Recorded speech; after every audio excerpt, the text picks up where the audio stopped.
بسم اللہ کیجیے۔ السلام علیکم ورحمۃ اللہ وبرکاتہ۔ اعوذ باللہ السمیع العلیم من الشیطان اللعین الرجیم، بسم اللہ الرحمن الرحیم۔ الحمد للہ رب العالمین والصلاة والسلام علی سیدنا ونبینا ومولانا ابی القاسم محمد وآلہ الطیبین الطاہرین المعصومین واللعنۃ الدائمۃ علی اعدائہم اجمعین من الآن الی یوم الدین۔ اما بعد فقد قال اللہ فی کتابہ الکریم، بسم اللہ الرحمن الرحیم، والعصر ان الانسان لفی خسر الا الذین آمنوا وعملوا الصالحات وتواصوا بالحق وتواصوا بالصبر۔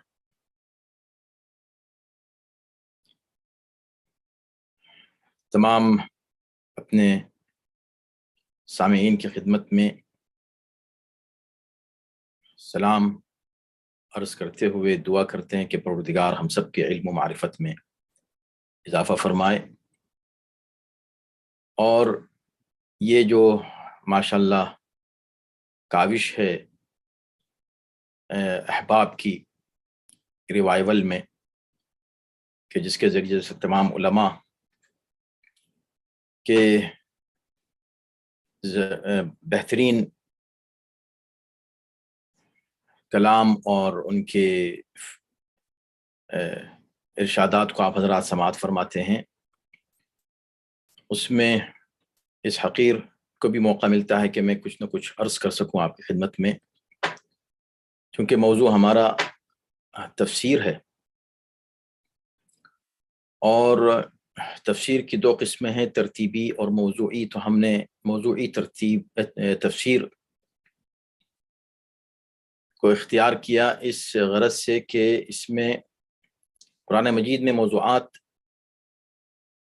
ظاہر ہے کہ چونکہ قرآن تمام عالم بشریت کے لیے ہمیشہ کے لیے ہدایت ہے، اور اس میں جو خزانہ ہے اس کا انسان احصا نہیں کر سکتا، تصور نہیں کر سکتا۔ جب عام نعمتوں کا احصا نہیں کر سکتا تو یہ قرآن مجید ہے، اور قرآن سب سے بڑی نعمتوں میں سے ایک نعمت ہے۔ تو اس میں بھی جتنے موضوعات ہیں سب اللہ کی طرف سے انسان کے لیے رحمت اور برکت ہیں۔ ہر آیت ایسی ہے کہ اگر انسان ایک آیت پر بھی عمل کر لے تو اس کی زندگی کامیاب گزرے گی اس دنیا میں۔ اوورآل ہمارے جو پورے اس سال کے دروس تھے ان کا محور کامیاب زندگی قرآن کی روشنی میں، اور اسی کے ذیل میں اس کے بعد پھر باقی جتنے بھی موضوعات ہیں اس پر گفتگو ہو رہی ہے۔ آج کا ہمارا جو موضوع ہے وہ ہے خسارے سے بچنے کا آسان طریقہ۔ خسارہ کیا مطلب؟ یعنی آپ کا بزنس میں نقصان نہیں ہوگا؟ میں کہوں گا بالکل، یہ بھی ہمارے موضوع میں شامل ہے، اس لیے کہ خود بزنس جو ہے اس کی حقیقت کو اگر ہم سمجھیں تو ہم قرآن ہی کے کرائٹیریے پر عمل کر کے اپنے کو خسارے سے بچا سکتے ہیں، اپنے اس ظاہری اس دنیاوی بزنس میں بھی۔ لیکن سب سے پہلے ہمیں دیکھنا یہ ہے کہ قرآن خسارہ کسے کہتا ہے، کسے خسارہ کہتا ہے۔ خسارہ کا مطلب ہی کیا ہے؟ نقصان۔ کون انسان ہے جو نقصان سے بچنا نہیں چاہتا؟ ہر انسان کی خواہش یہ ہے کہ وہ نقصان سے محفوظ رہے اور اسے کوئی خسارہ نہ ہو۔ قرآن مجید میں خسارے کا لفظ اور اس کے مشتقات 65 جگہ آئے ہیں، 65 مقامات پر، مختلف مفاہیم میں اور مختلف بیک گراؤنڈ کے ساتھ۔ اب ظاہر سی بات ہے کہ بہت ہی مختصر وقت ہوتا ہے، اور اکثر میں عرض کرتا ہوں کہ ہمارا تفسیر کا جو مقصد ہے یہ بھی ایک ہے کہ اس سے ہمارے لیے دروازے کھلیں فکر کے، تفکر کے، تدبر کے۔ وہ قرآن مجید ہم سے مطالبہ اسی بات کا کرتا ہے۔ قرآن صرف یہ نہیں کہتا کہ آپ قرآن کی بس تلاوت کریں اور چلے جائیں، تلاوت بھی ہے، اس کا بھی حکم ہے قرآن میں، اور تلاوت کے بعد اس کے مفاہیم پر غور و فکر کرنے کا بھی حکم ہے، اور اس کے بعد اس پر عمل کرنے کا بھی حکم ہے، اور اس کے بعد اس کو دوسروں تک پہنچانے کا بھی حکم ہے۔ یہ تمام مرحلے ہیں قرآن فہمی کے اور خود کو قرآن سے وابستہ کرنے کے، اور انسان جو قرآن سے وابستہ ہو جائے اور قرآن اس کی زندگی کا حصہ بن جائے تو اس کی ساری مشکلات خود بخود حل ہو جاتی ہیں، آسان ہو جاتی ہیں۔ اسے زندگی میں پھر آپ یقین جانے کوئی پریشانی نہیں ہوتی، اگر ہوتی ہے تو وہ پریشانی اس کو اتنی آسان نظر آتی ہے کہ وہ اسے پریشانی نہیں سمجھتا۔ جب پریشانی ہی نہیں سمجھتا تو وہ گویا کہ خوش رہتا ہے، کامیاب رہتا ہے۔ خسارہ کیا ہے قرآن کی روشنی میں؟ تو اگر 65 آیتوں کا خلاصہ ہم پیش کرنا چاہیں تو بجائے اس کے کہ ہم پیش کریں، وہی سورہ جو مسلسل آپ سنتے رہتے ہیں اور آپ میں سے اکثر کو زبانی یہ سورہ یاد ہوگا، وہ سورہ آپ اتنا عظیم الشان یہ سورہ ہے، اس کی 4 آیتیں ہیں، اور ان 4 آیتوں میں ہر بات کا خلاصہ پیش کر دیا گیا ہے۔ والعصر ان الانسان لفی خسر، عصر کی قسم، انسان گھاٹے میں، عصر کی قسم، انسان گھاٹے میں۔ ان الانسان لفی خسر کا مطلب کیا ہوا؟ کیوں گھاٹے میں ہے انسان؟ سوال یہ پیدا ہوتا ہے کہ خدا انسان کے لیے لفظ خسارے کا استعمال کر رہا ہے کہ انسان گھاٹے میں، اور ہر انسان کی بات ہو رہی ہے۔ وہ گھاٹا، وہ نقصان جس سے انسان بچنا چاہتا ہے، خالق انسان، خالق بشر یہ کہہ رہا ہے کہ ہر فرد بشر آلریڈی گھاٹے میں۔ یہ کیا بات ہوئی؟ یا اللہ، خلق تو نے کیا، پیدا تو نے کیا، اب یہ ہر انسان کو کیا اللہ نے گھاٹے میں پیدا کیا؟ اب آپ دیکھیں یہ قرآن کا اسٹائل ہے اور قرآن کا انداز ہے، اور اگر ہم توجہ نہ کریں قرآن کے مفاہیم پر اور قرآن کو ایسی سادگی سے پڑھ کے گزر جائیں تو ہمیں وہ لطف نہیں آئے گا جو آنا چاہیے تفکر اور تدبر کے ذریعے جو آتا ہے۔ کتنی بار آپ نے اس سورے کو سنا ہوگا، پڑھا ہوگا، کبھی آپ نے یہ غور کیا کہ نقصان کی جو بات کی جا رہی ہے، یہ پروردگار یہ کیوں کہہ رہا ہے کہ ہر انسان گھاٹے میں؟ قرآن کی جو اپروچ ہے آپ کو پتا ہے، قرآن کا جو اسلوب ہے آپ کو معلوم ہے، قرآن کا انداز ہمیشہ پازیٹیو ہوتا ہے، مثبت ہوتا ہے، منفی طرز گفتگو نہیں ہے قرآن میں، مثبت ہے۔ یعنی اسی بات کو یوں کہا جا سکتا تھا کہ ہر انسان فائدے میں ہے، اور اگر ایکسیپشنز پیش کرنے تھے، اگر استثناء پیش کرنا تھا تو یہ کہا جاتا علاوہ ان لوگوں کے جو کافر ہیں۔ دیکھیں قابل غور ہے یہ بات، سب انسان جتنے دنیا میں انسان ہیں سب فائدے میں ہیں، کیونکہ اللہ نے پیدا کیا انسان کو، فائدے میں پیدا کیا۔ بھئی انسان فائدے میں پیدا کیا نا، علاوہ ان کے جو کافر ہیں۔ تو اللہ نے ہر انسان کو اس دنیا میں بھیجا، کوئی انسان اللہ نے اس دنیا میں کافر بنا کے بھیجا ہے؟ ہر انسان مسلمان پیدا ہوتا ہے، فطرت اسلام پہ پیدا ہوتا ہے۔ کل مولود یولد علی الفطرہ، یہ پیغمبر اسلام کی حدیث ہے، بڑی معروف حدیث۔ وَأَبَوَاهُ يَهْوِدَانُهُ وَيُنَصِّرَانُهُ، جو مختلف فرقوں میں تقسیم ہو جاتے ہیں، دوسرے ادیان کو قبول کر لیتے ہیں، یہ بڑے ہو کر اس لیے قبول کرتے ہیں کہ وہ اس ماحول میں ان کی پرورش ہوئی، ان کے والدین انہیں اپنے مذہب پر لے آتے ہیں، ورنہ ہر انسان مذہب اسلام پر پیدا ہوتا ہے۔ تو جب مذہب اسلام پر پیدا ہوا تو پھر خسارہ کہاں؟ اس کی زندگی تو فائدے سے شروع ہوئی۔ آپ توجہ کیجئے اس بات پر، انسان کی جب زندگی فائدے سے شروع ہوئی ہے تو خدا قسم کھا کے یہ کہہ رہا ہے کہ ہر انسان گھاٹے میں، اور ایکسیپشن ہو رہا ہے علاوہ ان لوگوں کے جن کی یہ 4 صفات ہیں۔ مگر یہی بات اگر اس طرح کہی جاتی تو کیا حرج تھا؟ اور بظاہر ایسا لگتا ہے کہ یعنی ایک پازیٹیو اپروچ تھی، لیکن یہی اعجاز قرآن ہے۔ اسی سے پتہ چلتا ہے کہ قرآن معجزہ ہے. اسی بات سے معلوم ہوتا ہے کہ یہ کلام کسی بندے کا کلام نہیں، کہ اللہ نے قسم کھائی اور قسم کھا کے یہ کہا کہ انسان گھاٹے میں ہے، یہ نہیں کہا کہ انسان فائدے میں. کیوں؟ اس لیے کہ سب سے پہلے دیکھیں گے قسم کس بات کی کھائی.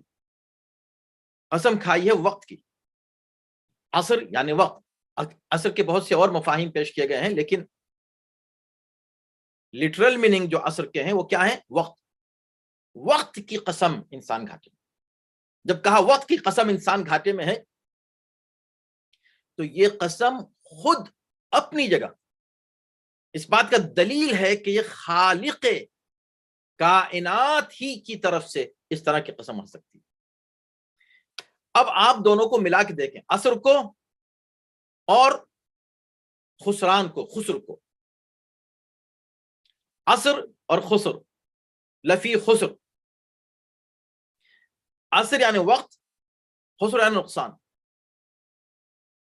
اس آیت میں جو پیغام دیا جا رہا ہے وہ کیا ہے؟ اگر وقت کی قسم خدا نہ کھاتا تو ہو سکتا ہے پھر بات یہ کہی جاتی کہ انسان فائدے میں ہے، علاوہ ان کے جو کافر ہیں اور جو برے اعمال انجام دیتے ہیں. لیکن چونکہ عصر کی یعنی وقت کی قسم کھائی تو ضروری تھا، لازم تھا، مناسب تھا کہ ساتھ میں اب جو بات کہی جائے انسان کے لیے، جنرل تمام انسانوں کے لیے، وہ نقصان کی بات کی جائے، خسارے کی بات کی جائے. اگر ہم اس مفہوم کو سمجھ گئے تو 65 جگہ جہاں جہاں خسارے کا لفظ قرآن نے استعمال کیا سب اسی میں خلاصہ ہو جاتا ہے، ہر بات واضح ہو جائے گی. وہ کیا؟ وقت کی قسم کھائی اس لیے کہ انسان وقت کا مجموعہ ہے. انسان کیا ہے؟ وقت ہے. وقت کی اہمیت بتانے کے لیے انسان جیسے ہی پیدا ہوتا ہے، پیدا ہوتے ہی انسان گھٹنا شروع ہو جاتا ہے، بڑھنا شروع نہیں ہوتا. یہ ہے کمال قرآن کا. والعصر، وقت کی قسم، وہ وقت جو انسان کو دیا گیا ہے. انسان کو وقت ہی تو دیا گیا ہے. انسان کی زندگی جو ہے وہ وقت ہی تو ہے. کسی کو 10 سال کی زندگی ملی، کسی کو 20 سال کی، کسی کو 50 کی، کسی کو 100 سال کی. یہ زندگی کے جو مختلف مرحلے ہیں، اعمار ہیں، یہ سن و سال ہیں، یہ وقت ہے. یہ وقت ہے. تو انسان وقت کا مجموعہ ہے. بلکہ اس سلسلے میں امام حسین علیہ السلام کی ایک زبردست حدیث ہے، آپ کا زبردست ایک ارشاد ہے اپنے مولا کا. اور ظاہر سی بات ہے کہ فلسفہ زندگی، فلسفہ حیات پر ہم گفتگو کر رہے ہیں، کامیاب زندگی پر بات ہو رہی ہے، زندگی کی حقیقت بتائی جا رہی ہے، اور خسارے سے بچنے کا طریقہ تلاش کیا جا رہا ہے. ان سب میں سب سے بہترین نسخہ کون پیش کر سکتا ہے؟ اہل بیت طاہرین. امام حسین ہمارے مولا فرماتے ہیں کہ یا ابن آدم انما انت ایام. اے بنی آدم، دیکھو تم کیا ہو؟ تم دنوں کا مجموعہ ہو. تم دن ہو، دن. لوگ کہتے ہیں کہ بھائی وقت کی کیا اہمیت ہے، وقت کی کیا اہمیت ہے؟ تو کہتے ہیں کہ ٹائم از منی. تمہارا ٹائم پیسے کی طرح ہے. تم پیسے کو جیسے نہیں پھینکتے نا، ایسے اپنے ٹائم کو مت پھینکو. جیسے تم اپنے پیسے کی حفاظت کرتے ہو، وقت کی حفاظت کرو. جیسے تم یہ دیکھتے ہو کہ پیسہ میں کہاں لگاؤں، اسی طرح تم یہ دیکھو کہ اپنے وقت کو میں کہاں لگاؤں. تو یہ بظاہر ابھی تک سب سے اچھا پروورب جو آیا ہے، بہت ہی اچھا محاورہ جو انسان کو وقت کی اہمیت سمجھا سکتا ہے، وہ یہ ہے ٹائم از منی. لیکن یہ اس لیے ناقص ہے یہ تعبیر، اور زندگی کو ڈسکرائب کرنے کے لیے یہ پروورب اس لیے ناقص ہے، یہ ڈیفینیشن، کیونکہ ٹائم منی نہیں ہو سکتا. منی یعنی پیسہ، دولت، ثروت، اگر آپ کے ہاتھ سے آپ کا سرمایہ، دولت، آپ کا پیسہ آپ کے ہاتھ سے نکل جائے، کوئی نقصان ہو جائے، تو کچھ عرصے کے بعد اس سے زیادہ آپ کو پیسہ مل سکتا ہے، آپ کا نقصان رفع ہو گیا، ازالہ ہو گیا، آپ کو اور زیادہ دولت مل گئی۔ لیکن اگر آپ کا وقت ضائع ہو گیا تو کبھی واپس نہیں آ سکتا۔ یہ نہیں کہہ سکتے کہ میرا وقت ضائع ہو گیا تھا، بہت زیادہ مل گیا مجھ کو دوسری جگہ سے۔ وقت کہیں سے ملتا نہیں۔ تو پھر ٹائم کو منی سے آپ کیسے کمپیئر کر سکتے ہیں؟ کہاں ٹائم اور کہاں پیسہ؟ تو دولت جو ہے الگ چیز ہے، مگر ہاں تقریب ذہن کے لیے، لیکن حقیقی زندگی کی جو تعریف ہے وہ ہے جو امام حسین نے فرمایا کہ زندگی پیسہ نہیں ہے۔ Time is not money, time is you, your self. تم خود ٹائم، تم خود ٹائم ہو۔ اگر تم ٹائم کو ضائع کر رہے ہو تو تم اپنے آپ کو ضائع کر۔ سبحان اللہ۔ کلما مضا یوم مضا بعضک، یہ مولا فرمان کہ تم دنوں کا مجموعہ ہو، جب کبھی کوئی ایک دن گزرتا ہے تو تمہارا ایک حصہ گزر گیا، تم کٹ گئے، تم کم ہو گئے، تم کم رہ گئے۔ جیسے پیسہ تھا آپ کے پاس، اگر آپ کے پاس تھا، خرچ ہوا، کم ہو گیا، لیکن وہ بعد میں مل سکتا ہے۔ یہ وہ کمی ہے کہ پھر دوبارہ مل نہیں سکتا۔ اب انما انت ایام، تم دنوں کا مجموعہ ہو، تم ہی دن ہو، تم ہی وقت ہو، تم ہی ٹائم ہو۔ وقت کی اتنی اہمیت ہے، لہٰذا اب جو شخص واقعاً وقت کو صحیح جگہ استعمال نہیں کرتا، اس نے اپنے نفس کو کھو دیا۔ اب جو خسارہ ہو رہا ہے، خسارہ کس چیز کا؟ آدمی جو گھبراتا ہے، ارے میرا نقصان ہو گیا، کیا 1000 روپے نکل گئے، 1,00,000 روپے کا نقصان ہو گیا۔ اب وہ پریشان ہو رہا ہے کہ میرے اتنے روپے میری جیب سے نکل گئے، یا میرا نقصان بزنس میں اتنا ہو گیا۔ اصل نقصان تو وہ ہے کہ تم خود نقصان میں چلے جاؤ۔ نقصان میں پیسہ چلا گیا، کوئی بات نہیں۔ نقصان میں گھر چلا گیا، کوئی بات نہیں۔ نقصان میں بزنس چلا گیا، کوئی بات نہیں۔ نقصان میں آپ خود چلے جائیں، خود نقصان میں چلے جائیں، اللہ اکبر، آپ خود نقصان میں کیسے جائیں گے؟ لیکن آپ دیکھیں کیا بات ہے مولا کی، امام حسین ہے، یہ تمام ہمارے ائمہ ہیں۔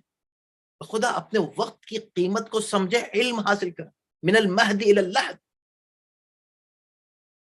بیکار کاموں میں، بیکار باتوں میں وقت ضائع نہ کریں۔ اگر جب ایک جگہ اکٹھے ہوں، یہ کہنے کی ضرورت ہی نہیں ہے کہ غیبت نہ کرو۔ پہلا مرحلہ یہ ہے کہ غیبت کرنے سے آپ کا وقت ضائع ہو رہا ہے۔ گناہ ہو رہا ہے وہ الگ بات ہے، وہ بھی ہو رہا ہے، لیکن سب سے پہلے تو یہ کہ آپ اپنے کو، آپ نے یہ سرمایہ کہاں لگا دیا؟ غیبت میں۔ آپ نے سرمایہ کہاں لگا دیا؟ لڑنے میں۔ یہ سرمایہ ہے آپ کی زندگی۔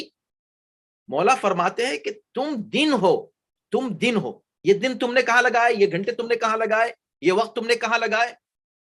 اس سے لڑائی کرنے میں، اس سے جھگڑا کرنے میں، اس سے اختلاف کرنے میں، اس کا دل دکھانے میں، اس کی غیبت کرنے میں، ادھر وقت ضائع کرنے میں، ادھر وقت ضائع کرنے میں۔ تو یہ جو تم وقت ضائع کر رہے ہو، تم کیا کر رہے ہو؟ پتہ کیا کر رہے ہو؟ تم خود کو ضائع کر رہے ہو، اپنے آپ کو ضائع کر رہے ہو۔ مت سمجھو کہ تم نے وقت ضائع کر دیا، اس لیے کہ وقت تم خود ہو۔ اب اس کو ملائیں، دیکھیں قرآن سے کیا کمال ہے۔ قرآن میں دیکھیں،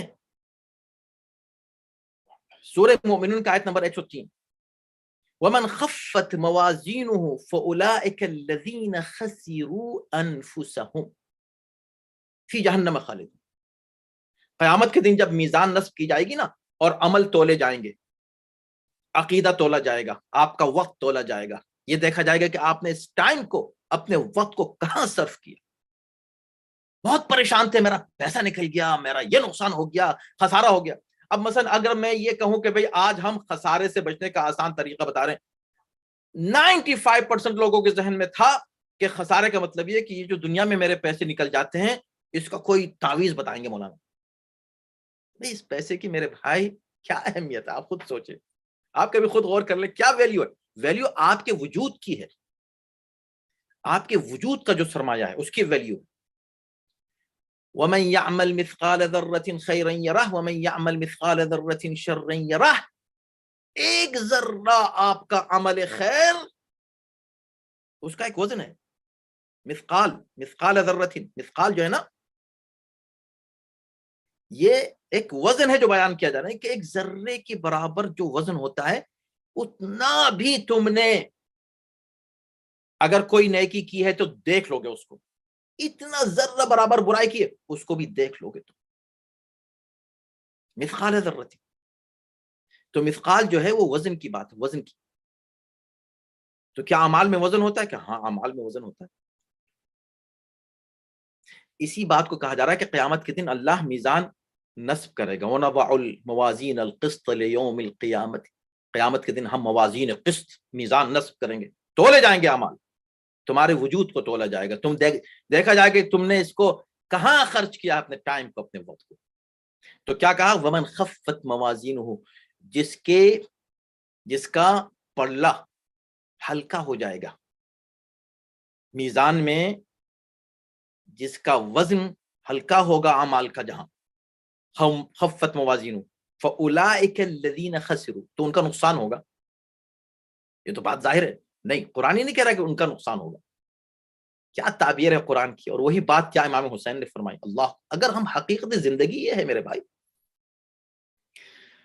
ومن خفت موازینہ فاولئک الذین خسروا انفسہم, یہ وہ لوگ ہیں جنہوں نے اپنے نفس کا خسارہ کر دیا. یہ نہیں کہ اپنا یعنی اپنا نقصان کر دیا کہ وہ کہہ رہے میرا نقصان ہو گیا پیسے کا, نہیں, خود انفسہم, اپنے نفس کو کھو دیا, اپنے نفس ہاتھ سے دے دیا, اپنے نفس کا خسارہ کر لیا. پیسے کا نہیں, گھر کا نہیں, بزنس کا نہیں, دولت کا نہیں, ثروت کا نہیں, اپنے نفس کا گھاٹا. خسروا انفسہم, اپنا نفس ہی انہوں نے خسارے میں دے دیا. یہ نفس کیسے خسارے میں جاتا ہے؟ یہ نفس کیسے خسارے میں جاتا ہے؟ خسروا انفسہم, اور اس طرح کی تعبیر کئی جگہ قرآن نے استعمال کی. وقت بہت مختصر ہوتا ہے, لیکن تھوڑا سا آپ کے لیے ہوم ورک کے لیے ایک دروازہ کھل جاتا ہے کہ اگر آپ قرآن پر, میرے بھائی میری بہن جو لوگ بھی مجھ کو سن رہے ہیں, تھوڑا اپنا وقت صرف کر کے دیکھیں آپ قرآن پر, آپ کو دیکھیں کتنا مزہ آتا ہے. کہ اس کے بعد آپ خود کہیں گے مجھے کیا, کہاں میں اپنا وقت ضائع کر رہا تھا یا کر رہی تھی. مثلاً اب اس کے بعد پھر 2-3 ہفتے کے بعد یا 4 ہفتے کے بعد موقع ملتا ہے نیکسٹ درس کے لیے. اس وقت تک آپ ایک سرچ کریں کہ قرآن نے کہاں کہاں خسارے کے لفظ کس کس موقع کے لیے کس لیے استعمال کیا. یہ خود ایک عشرے سے زیادہ بڑا موضوع ہے, یہ خود اپنی جگہ. آپ خود سرچ کریں, آسان ہے, آج کل تو علم بہت آسان ہے, اچھے ویب سائٹس ہیں اور سرچ انجنس موجود ہیں, اور خود آپ کے لیے قرآن کے جو ایپس ہیں اس کے اندر سرچ پایا جاتا ہے. بہت آسان ہو گیا علم آپ کے لیے, اس میں آپ دیکھیں پھر آپ کو اندازہ ہوگا اور مزہ آئے گا. تو خسروا انفسہم, میزان جب نصب کیا جائے گا وہ اپنے نفس کو کھو چکے ہوں. اب یہ اور بات ہے کہ یہ میزان کیا ہے, یہ کس ٹائپ کا ترازو ہوگا, یہ ایک موضوع الگ ہے. کبھی موقع انشاءاللہ ملے گا تو ہم اس پر بات کریں گے, یہ موازین کے اوپر, اس کے اوپر قرآن نے کیا کہا ہے. لیکن اس وقت صرف اختصار کے ساتھ کہ موازین سے مطلب وہ یہ فزیکل میزان نہیں کہ 2 پلے یہاں رکھے ہیں, بلکہ اس میزان سے مراد جیسے ہر چیز کی ایک میزان ہوتی ہے, شعر کی بھی ایک میزان ہے کہ بھئی شعر وزن سے خارج ہے, تو شعر وزن سے کیسے خارج ہو گیا؟ وہ کیا ایک مصرع و میزان میں تول کے شاعر کہتا ہے, ہاں میزان میں تولتا ہے, لیکن وہ والی میزان نہیں, وہ ترازو نہیں جو آپ کے ہاتھ میں فزیکل ترازو ہے, بلکہ وہ اس سے مراد ایک الگ میزان ہے کہ جس پر حرکت و سکون کو تولا جاتا ہے فکر اور عقل کے میزان میں. تو وہاں پر اس وزن اس میزان میں حرکت و سکون دونوں مصروں کی برابر ہو تو پھر اس کو ہم کہیں گے کہ وزن میں ہے مصرع. یہاں پر حرکت ہے, یہاں سکون ہے, یہاں جو ہے حرکت ہے، پھر حرکت ہے، پھر سکون ہے. اس طرح اگر ہے تو پھر یہ اس کا مطلب ہے کہ فاعل فاعل، یعنی فاعلات فاعلات فاعلات مثلا. اسی طرح وزن جب تولا جائے گا میزان، تو وہاں پر بھی یہی کیفیت ہوگی کہ تولا جائے گا، یعنی کوئی ایک ایسا معیار ہوگا سامنے، معیار کہ جس پر رکھ کر عمل کو تولا جائے گا کہ اس کا عمل اس کے مطابق ہے کہ نہیں. یہ عمل جو مطابقت، جتنی مطابقت ہوگی اتنا قبول کر لیا جائے گا، اتنا ہی اس کا وزن ہوگا. جتنی مطابقت نہیں ہوگی اور موافقت نہیں ہوگی اس عمل سے، اس کو رد کر دیا جائے گا، وہ کم ہو جاتا جائے گا، نا نقصان ہوگا، وہاں پر خسارہ ہوگا. وہ میزان کیا ہے، وہ معیار کیا ہے جس کے بنیاد پر تولا جائے گا؟ وہ میزان معصومین علیہم السلام ہے. اس لیے آپ جب امیر المؤمنین کی زیارت پڑھتے ہیں، السلام علی میزان الاعمال، امیر المؤمنین کو سلام کرتے ہیں، سلام ہو اس پر جو عمل کی میزان ہے. عمل کی میزان پوری دنیا کے تمام مؤمنین کے اعمال کو تولا جائے گا امیر المؤمنین کے عمل سے دیکھ کر. جس کی جتنی مطابقت مولا علی کے عمل سے ہوگی، اس کے عمل میں اتنا ہی وزن ہوگا، اور جتنی اس عمل سے انسان دور ہوتا جائے گا اتنا ہی اس کا عمل خفیف ہوتا جائے گا. یہی قرآن کہہ رہا ہے کہ جس کے اعمال کا وزن کم ہوگا، خفت موازینہ فاولئک الذین خسروا انفسهم، یہ وہ لوگ ہیں جنہوں نے اپنے نفس کو کھو دیا. یہ وقت ہے، اس وقت کی اہمیت کو سمجھیں. ہم سمجھتے ہیں کہ بھائی چلے ہیپی برتھ ڈے، 20 سال کے ہو گئے، 30 سال کے ہو گئے، 40 سال کے، 80 سال کے بھی ہو رہے ہیں تو پوری فیملی جمع ہو کے برتھ ڈے منا رہی ہے. Birth day, happy birth day کس بات کی؟ 80 سال کے ہو گئے. ارے بھائی 80 سال کے ہو گئے یا 80 سال چلے گئے ان کے؟ 40 سال کے ہو گئے. بھائی 40 سال کے ہو گئے یا 40 سال زندگی کے کم ہو گئے؟ عقل سے کام لو میرے بھائی. میں نہیں کہہ رہا ہوں کہ برتھ ڈے منانا غلط بات ہے، نہیں منائیں، نو پرابلم، کوئی حرام اس میں نہیں ہے. کراہت بھی میں سمجھتا ہوں کہ شاید ہو، ہاں حرمت و کراہت ہم الگ سے پیدا کر دیتے، بذاتی ہی گناہ نہیں.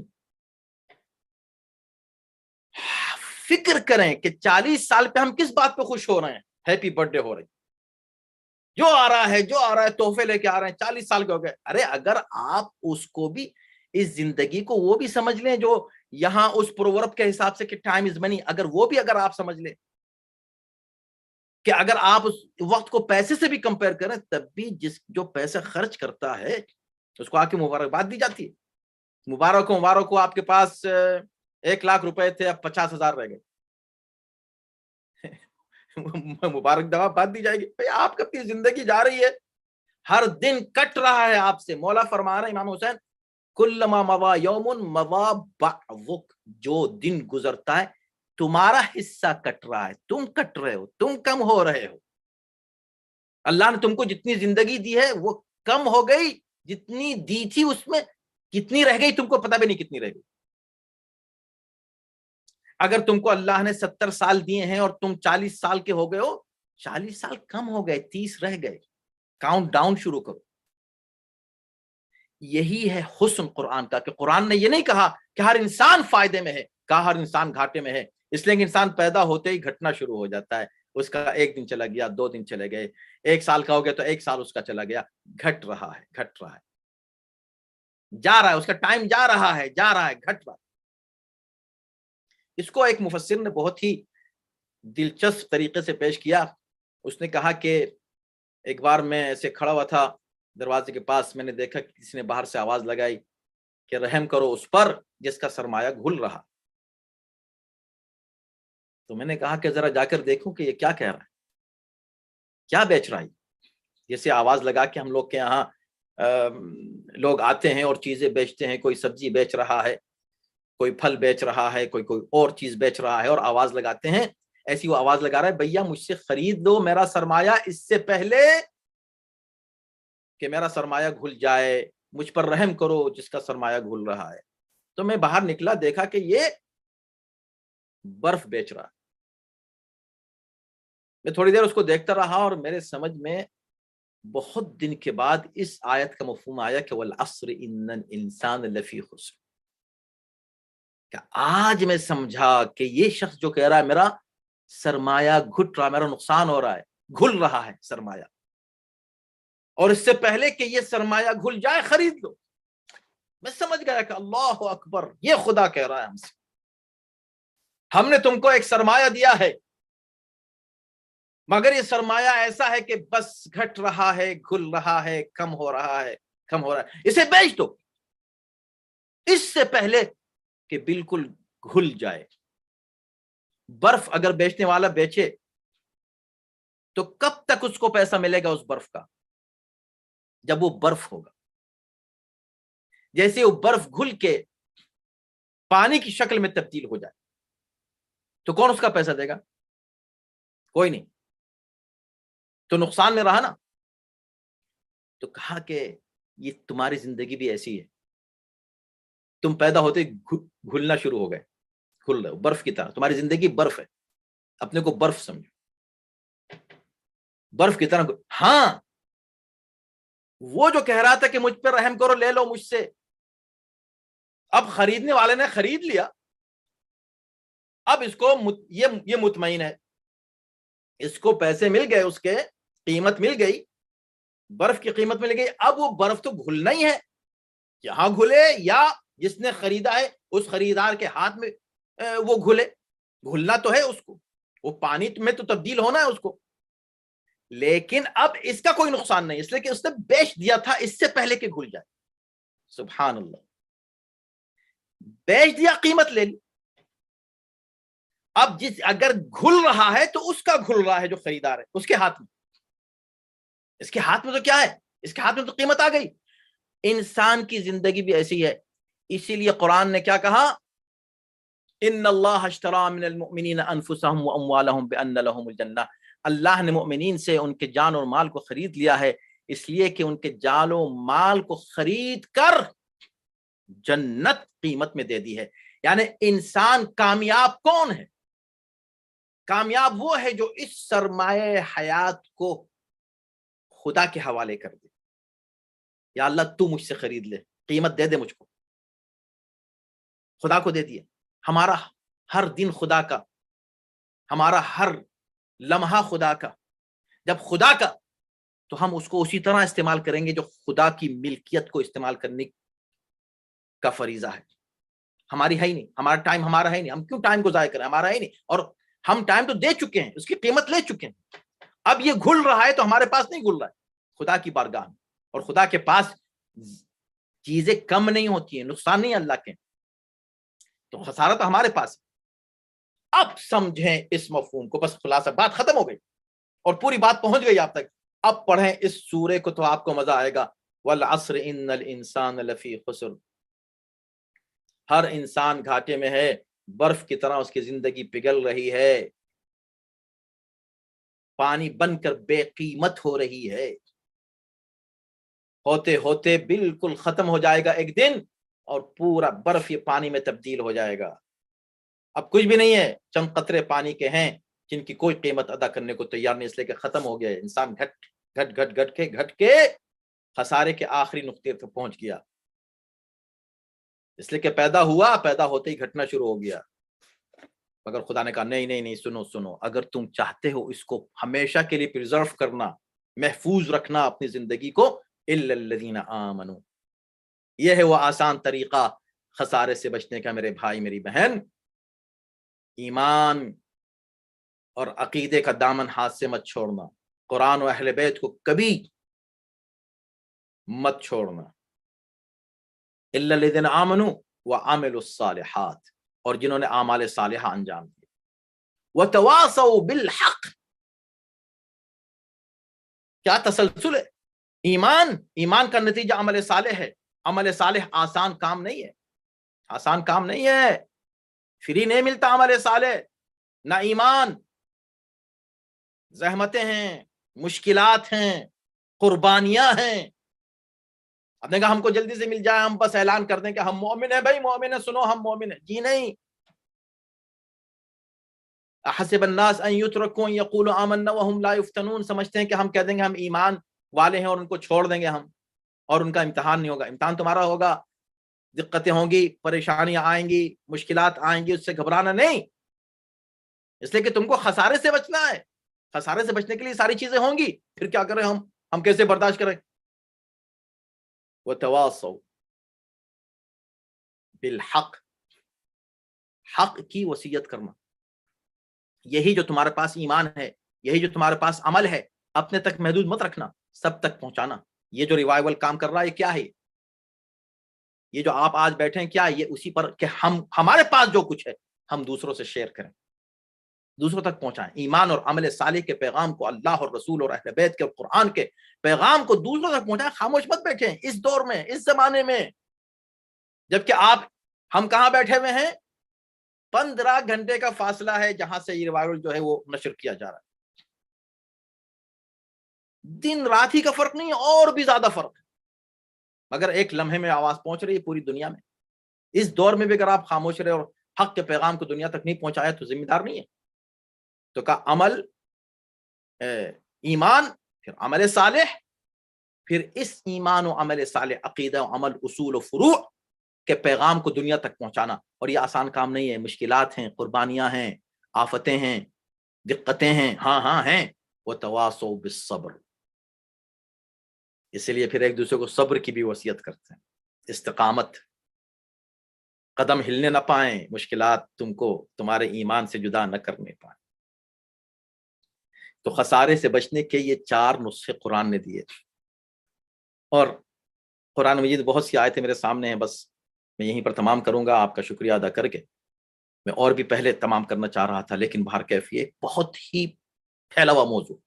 میں نے کہا 65 آیات ہیں اور ہر آیت پر گھنٹوں بات ہو سکتی ہے. لیکن اس سورہ, چونکہ یہ سورہ بہت ہم سنتے ہیں اور پڑھتے ہیں, اب جب آپ اس سورہ کی کبھی تلاوت کریں گے تو آپ کو بہت لطف آئے گا. والعصر, عصر کی قسم, وقت کی قسم, اپنے وقت کی اہمیت کو سمجھو کہ اللہ اس کی قسم کھا رہا ہے. ہر انسان گھاٹے میں ہے. اور اسی لیے شاید استثناء پیدا کرنے کے بعد یہ 4 صفات بیان کی, ایمان, عمل صالح, حق کی وصیت اور صبر کی وصیت کے بعد بتایا کہ اگر یہ چیزیں ہیں تو انسان گھاٹے میں نہیں ہے. یہی وجہ ہے کہ عصر کی تفسیر عاشورہ سے بھی کی گئی ہے. عصر کی تفسیر جو ہے وہ زمانے ظہور, عصر ظہور سے بھی کی گئی. سارے کائن, اور عصر کا مطلب خلاصہ بھی ہے. وہ سب مفاہیم ترک کر کے میں نے صرف جو وقت کا مفہوم ہے وہ آپ کے سامنے پیش کیا. ایک معروف روایت کے مطابق آج شہادت امام جعفر صادق علیہ السلام بھی ہے. یہ ساری تعلیمات انہی کی ہیں. ہم جعفری خود کو کہتے ہیں. انتہائی تاکید امام کی طرف سے تھی علم حاصل کرنے پر, اس حد تک کہ وہ کہتے تھے کہ میں اپنے ان نوجوانوں کو سزا کیوں نہ دوں جو فقہ کے مسائل جاننے کی کوشش نہیں کرتے. خسارے میں وہ لوگ ہیں جو دین سے دور ہیں, لگے ہوئے ہیں, جو پیسہ, دولت, بزنس, بیچارے خسارے میں, وہ بیچارے ہیں. وہ ہو سکتا ہے آپ پر ہنسیں کہ بھئی یہ بیچارہ نماز پڑھ رہا. نہیں, وہ بیچارہ جو نماز پڑھ رہا وہ بیچارہ نہیں, بیچارہ وہ ہے جو نماز ترک کر رہا. ایک نماز بھی آپ کی قضا ہو گئی, بیچارے ہیں.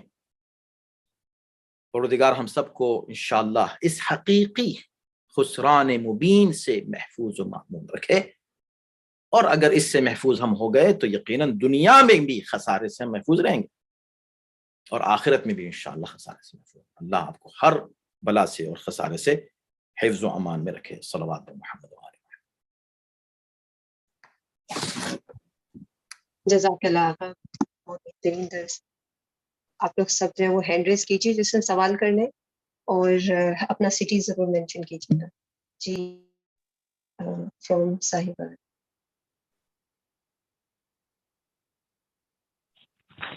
السلام علیکم ورحمۃ اللہ وبرکاتہ. وعلیکم السلام. ہم پاکستان سے بات کر رہے ہیں, ساہیوال سے. بہت شکریہ, آپ کا درس بہت اچھا تھا. اگر جان آپ نے صبر کی بات کی تو ہم چاہیں گے کہ صبر پر آپ بات کریں تھوڑی, کہ صبر در حقیقت کیا ہے,